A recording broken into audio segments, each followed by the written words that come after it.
Welcome to Middle Age Can Be Your Best Age, the show designed to help make middle age your prime time of life by defying the notion that once you reach 40, 50, or even 60 years old, your crowning achievements are all behind you. Regardless of whether you're just approaching 40 or firmly entrenched in your middle years, it's time to launch your very own personal journey toward a joyful and purpose-filled second half of life. Each week, host Roy Richards, an expert on midlife renewal and author of A Midlife Challenge, Wake Up, will discuss the challenges common to middle age and help guide you to a brighter tomorrow. Now, here's Roy. Well, it's September. Summer vacation is over. The kids are back in school, and most of us are back at work full time. Here, it's a good time to ask yourself a couple of questions. One, do I like what I do for a living? Does it inspire me to get up in the morning and head for the office, the school where I teach, or to my small business, even on a Monday morning? And second, looking forward, is this how I want to spend the remainder of my productive years? What are my prospects for growth? And given anticipated career path and my employer's prospects, am I enthusiastic about the future? Now, please be aware, I'm not talking here just about how much money you make. Even if you and your spouse together earn more than enough to enjoy a comfortable lifestyle, if you really can't enjoy life fully if you must spend 40, 50, or more hours a week bored, stressed out, or overwhelmed performing tasks you'd rather not be doing. So at this point in life and career, are you satisfied with where you are and what you do? Let's say that for whatever reason you're fairly certain you want to change jobs, perhaps even transition to a new career, but you don't know where to start. Well, if so, here's some good news. My guest author, Geraldine Hogan, is here to offer insights and advice on factors to consider when you're in a career rut or dead end and it's time to move on. And when you hear Geraldine's background, I'm certain you'll agree she's well qualified to talk about career transition, because Geraldine Hogan served as an elementary school teacher for a number of years. Mid-career, her desire to teach kids burned out. As she puts it, I couldn't tell if I had changed or the students had changed, a little of both. And this is very impressive. She went on to law school, became an attorney, then was appointed by the governor, and served 12 years as a state of Florida judge of compensation claims. And in 2018, she retired from her judicial position and started up her own mediation practice. And she currently serves as mediator, public speaker, and just this July published her first book, Career Moves for Teachers and Other Professionals, Strategies for a Successful Job Change. Now, listeners, all rise. Here comes the judge. And hello, Judge Hogan, and welcome to Middle Age Can Be Your Best Age. Hello, and thank you so much for having me. Well, first, let's talk about a sad truth. Why is it, do you think, that so many teachers and other professionals remain in their current, often demanding jobs, even when they know it's no longer or perhaps never was the right job for them? Why do so many of us remain stuck? Well, I think probably a lot of people fear change. They fear that they may try to do something else, and where they end up, they may be just as unsatisfied. And for some people, the fear of perhaps changing careers may lead to a loss of income, and a lot of people are so afraid of not being able to make it financially that would prevent them from making a change as well, especially if they are in a career that pays them a substantial amount of money, or at least enough money to pay their bills and to make ends meet.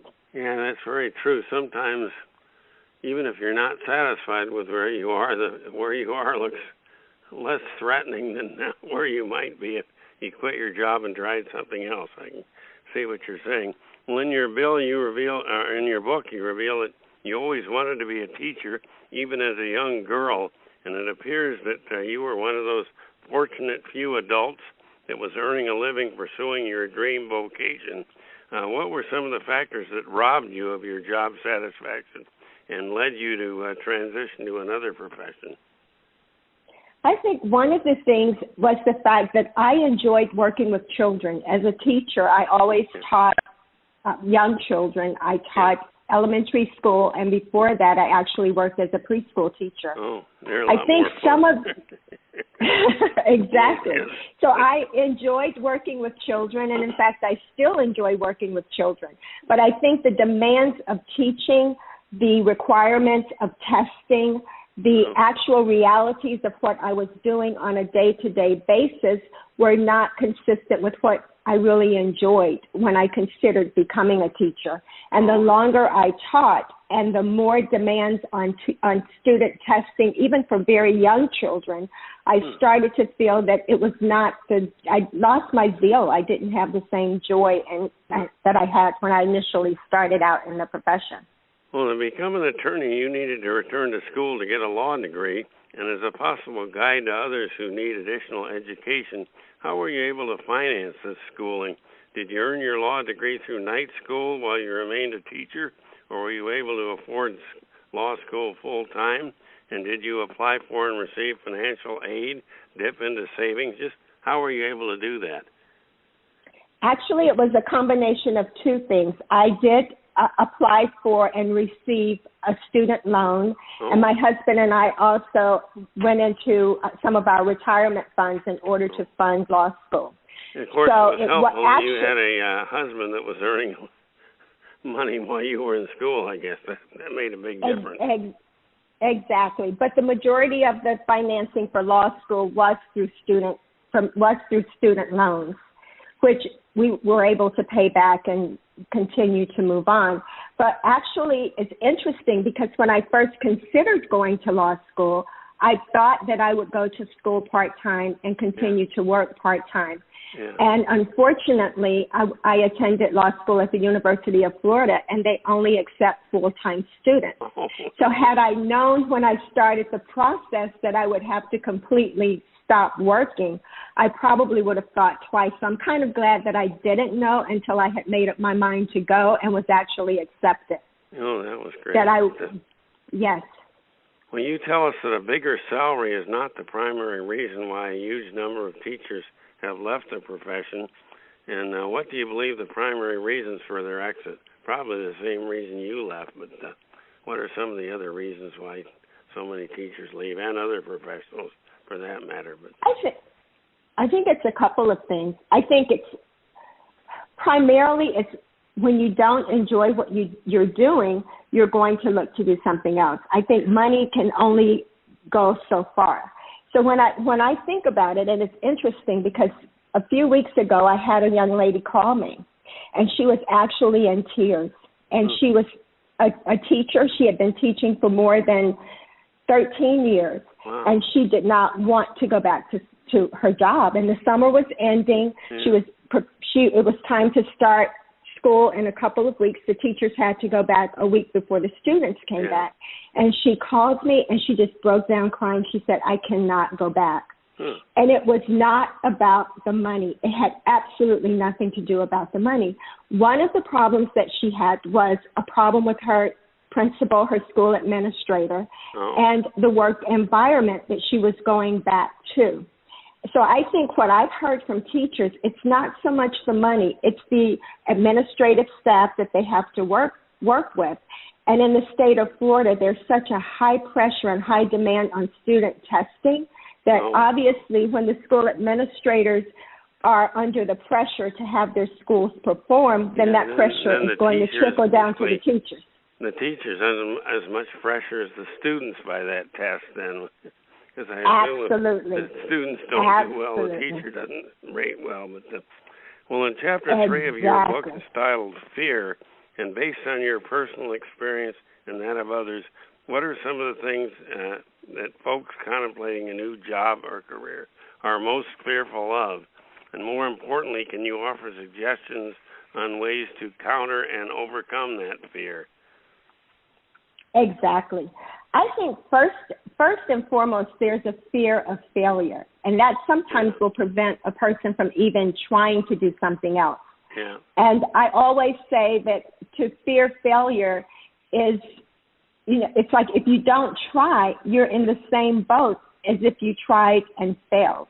And so I think that some people feel that they may apply for something and then they won't get it, and they feel like, well, I won't get it anyway. I either won't get accepted into school, or I won't get that promotion, or I don't have a chance of getting another job if I applied for that job, so I just won't try. So if you don't try, sign off before you even try, isn't it? Exactly. So I think just fear of not getting it. But more than that, I think it's fear of criticism. Because if you don't get it and you tell people that you're going to try for another job or another position and you don't get that position, and then people start to talk about you, then you feel embarrassed or humiliated. And so I think that fear of criticism is another fear that people another fear that will keep people from at least trying. And what I always tell people is to never allow someone's opinion or their criticism or their negative talk prevent you from moving forward. Amen. And so we would all be so much further on in life if all of us ignored what the other people, the downer, the naysayers, tell us we can't do. Absolutely. And I don't want people to ignore the fact that you may feel a little bad if someone says something bad about you. Yeah. But just keep in mind, even when you're successful, they may say bad things about you. Probably I always say they're jealous of your success. Exactly. And so I think it's just best to accept the fact that you may have those butterflies in your stomach. You may feel a little fear or apprehension. Accept that, and then continue to move forward. Well, your chapter 4 is titled Complacency, Silent Killer.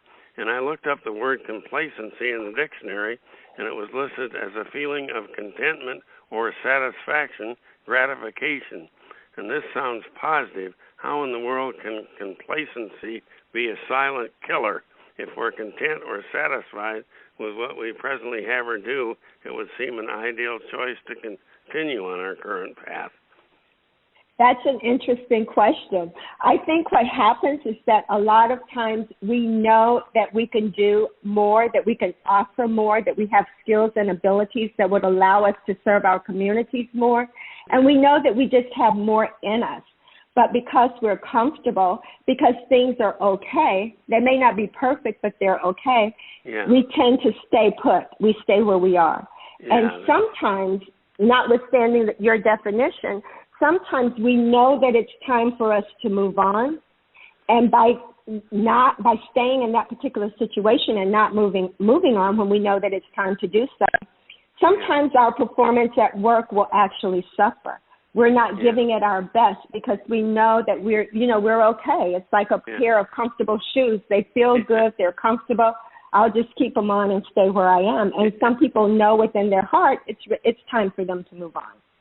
Well, let's assume for a moment that as a middle-aged professional, we're certain we want a new job, perhaps even a new career. Can you give us a few simple questions that we should ask ourselves before we implement any career move? I can think of tons of those questions myself, but let's see what you think. I think one of the things that you should ask yourself is whether or not you know within your heart, within your gut, that it's time to move on. And the reason that I say that is because sometimes we have those internal feelings. Sometimes we say, I have an inkling, or I know that things aren't right, but I'm just going to stay here. Yeah. Another thing, and this was the thing that I think really kind of helped me to realize it was time to move on. I started to dread going to work every day. Oh, yeah. And I think when you ask yourself, exactly.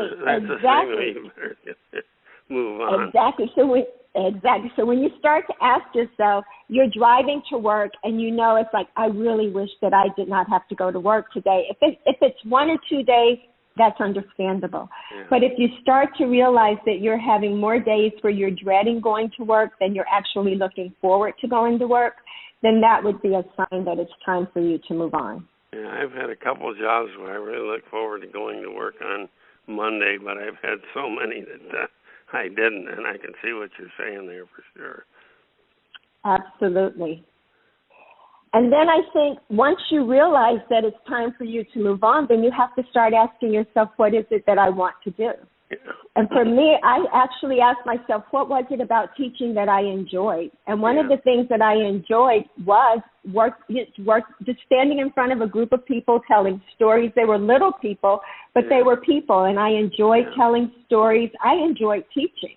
And so when I had the opportunity to go to law school, to me it was like, most people it seems like such a turn in the opposite direction, when actually there were some similarities with being an attorney and being a teacher that a lot of people may not think about. So I would say look at some of the things, some of the activities that you perform in your work in your job that you actually enjoy. And then try to find work where you can utilize those skills that you do enjoy. And make sure you understand potential jobs, what the skills really are involved in them, and so you don't transition into something, then find out day to day it's not at all what you thought it was. Exactly. And the reality is sometimes you may change to a job that it's not quite what you expected. Yeah. But that's okay because you're not stuck. And I think that's the thing that a lot of people have to understand. If you change jobs or you transfer to a job and you find that job isn't what you expected or you don't like it, it doesn't mean that you have to stay there forever. No. So I don't think it's like it would be no mistake is permanent. So even if you make a mistake, it's okay. You can still change and do something else. And I think that's one of the things that a lot of people need to realize.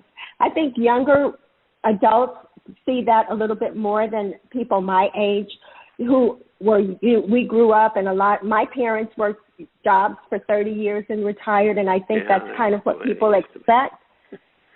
But I don't think we should feel that, there's that fear of not being able to make a change in the event that I do make a mistake. Well, I think it's okay. Before you go out and actually quit your present job, you need to have a comprehensive transition plan in mind, and you need to plan this transition in advance so that panic doesn't detract from your creative and energetic job search or startup. And also you have to make sure that the family's on board so that you don't have a resentful spouse and kids because you're no longer earning a decent income. In developing your transition plan, what are some of the most critical issues that you need to address in advance or to consider? I think that you need to start out with a plan.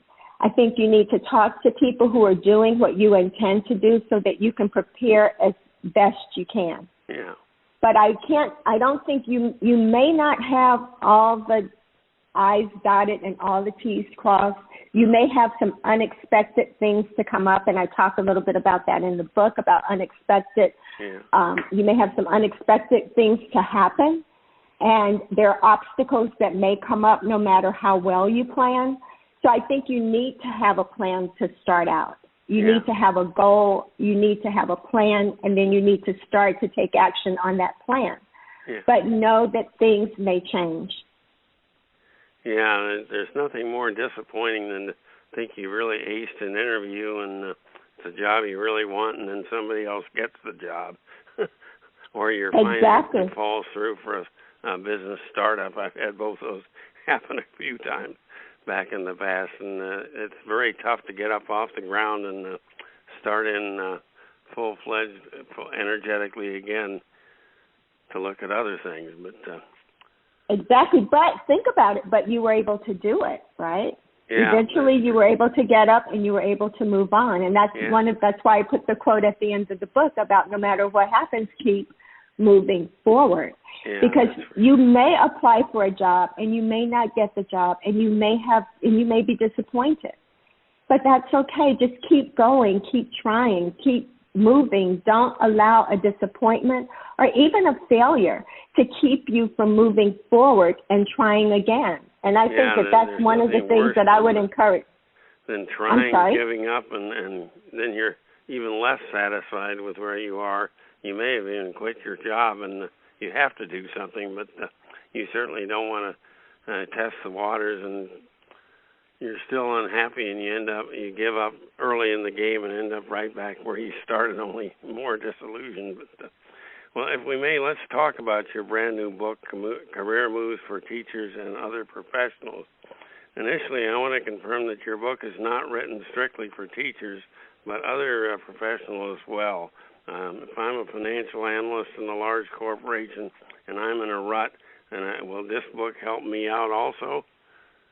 Absolutely. I think the strategies that I discussed would apply to anyone who would like to make a change in life. Not necessarily even your career. There may be other areas of your life that you may want to change. And I think some of the strategies discussed would go toward any profession as well as in other areas of life. Oh, that's great. Well, I'm certain readers will be inspired by your own story of transition from elementary school teacher to judge.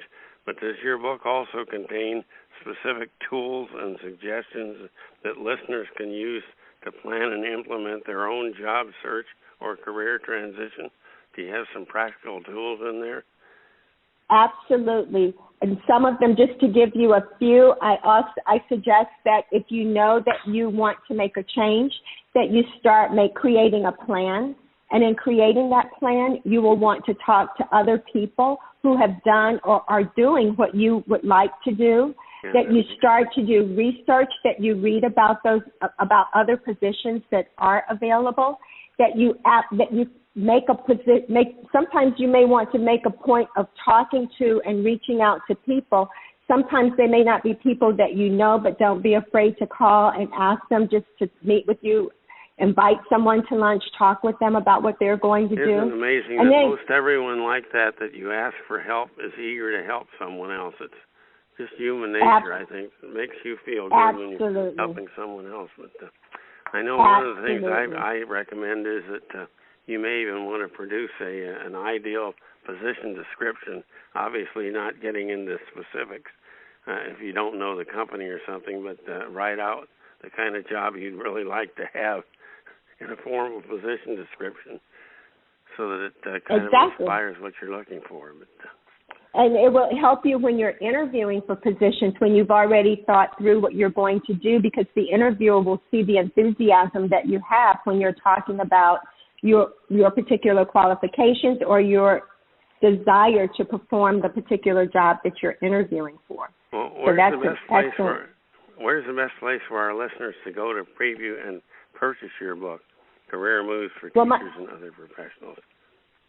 Thank you. Career Moves for Teachers and Other Professionals is available at Amazon.com. You can also visit my website at GeraldineHogan.com, and there is a link for the book there. Yeah, I visited that, and also should they go through your web? What's your web in case someone wants to contact you as a keynote speaker or your mediation? Do you do that around the country, or is that strictly in Florida that you do that? I only mediate in Florida, and I only mediate in South Florida. Oh, okay. So I limit. I'm very limited. Won't need to contact you about that then, or no, I limit my mediation practice. I am a licensed attorney in the state of Florida, so I limit, and my mediation is through my licensing as an attorney. Yeah. And so I limit it to Florida, and then because I'm so familiar with South Florida, I actually can mediate anywhere in the state of Florida, but I pretty much stay in the South Florida area. Okay, but to contact you for a possible keynote speech or something like that, how should they get in touch with you? There is a link to you. They can actually email me from my website at GeraldineHogan.com. Oh, I see. There is a portion there is a section to contact me directly, and you can email me from the website. Well, that sounds great. Well, in conclusion, if like so many folks at middle age, you conclude that your career and your life in general are not where you'd like them to be, Geraldine Hogan most definitely can serve as a role model for you. She truly is eligible for our Midlife Renewal Hall of Fame in transitioning from elementary school teacher through law school to become a lawyer, then a judge, is almost beyond belief. Furthermore, after retiring from 12 years as a workers' compensation judge, she now is a mediator motivational speaker, and a new author. And Judge Hogan, I love this statement on your website. Retirement doesn't mean sit back and relax. You certainly haven't done that. And Absolutely not. Should any of you know or even suspect that you are stuck in a career rut, I highly recommend you preview and purchase, or for that matter, any kind of a rut, you preview and purchase Geraldine Hogan's new book, Career Moves for Teachers and Other Professionals. And to summarize the book's benefits, here are the words of another former teacher who's now an attorney.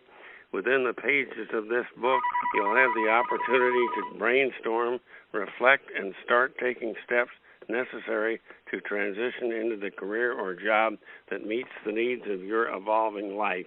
And I couldn't have said it better myself. And thanks a million, Judge Hogan, for joining us here today. Best of success on the sale of your new book. Thank you so much for having me. It was such a pleasure talking with you. Well, thanks to our guest, Geraldine Hogan, for her inspiration on changing jobs, even careers at middle age, from teacher to judge. Wow, that was quite a transition. Not that there's a thing wrong with being a teacher if you relish that career. Wake up every weekday morning eager to greet and mentor your students, and you feel like teaching is what you are cut out to do. Whatever your current job, most importantly, do you relish what you presently do to earn a living so that your enjoyment of life is not limited to evenings and weekends? And I've learned from experience, and I bet you have also, that just doesn't work out well. You can't really divide your life up like that. Stress or boredom from the job carries over into unhappiness in your non-working hours also. It just seems to work that way. So let's say you're committed to finding a new job, perhaps in a career unrelated or only loosely related to your current job, and you're willing maybe to step back in salary or prestige, the title, whatever, because you know you have to learn the new job. And let's say for whatever reason, less pressure, shorter hours, or the need for on-the-job training, you're willing to work for a lower salary than you presently make, and that maybe you're going to give up a title and some perks. But here's an all-too-common refrain, especially for folks of middle age. You appear to be overqualified for our position. Have you ever heard that line? For the rest of today's program, I'm going to talk about avoiding the overqualified trap. Let me advise that a lot of what I'm presenting is taken from an article by Sue Schellenbarger in the August 20th, 2019 Wall Street Journal.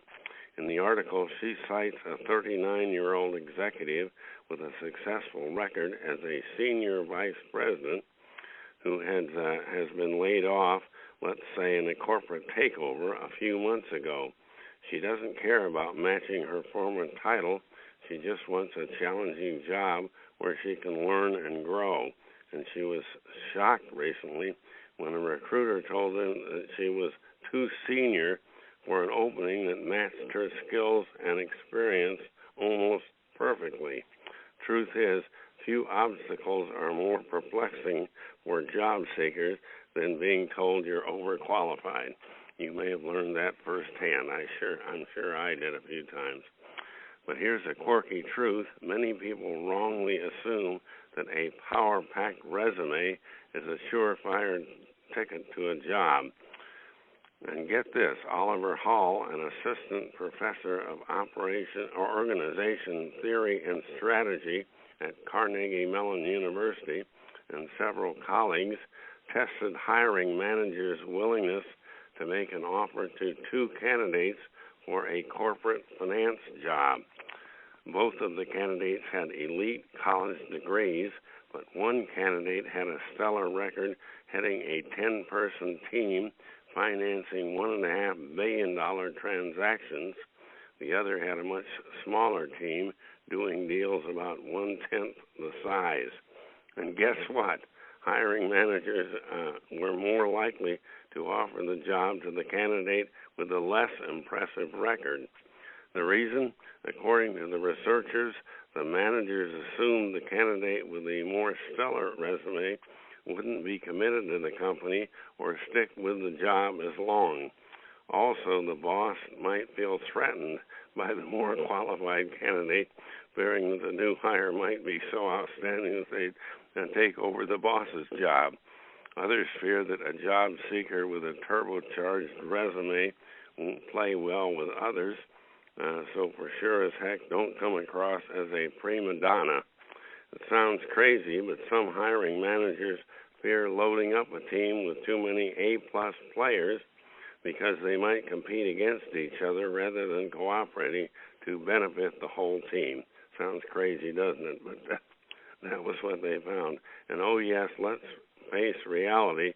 I know it's illegal, but labeling a middle-aged candidate as overqualified often is a hidden pretext for age discrimination, especially if you're in your 50s.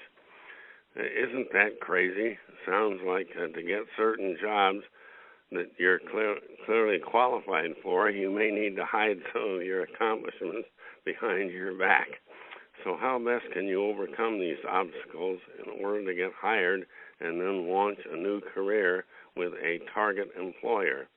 First, you will need to convince the hiring manager that you have a legitimate reason for applying for a job seemingly beneath your capabilities.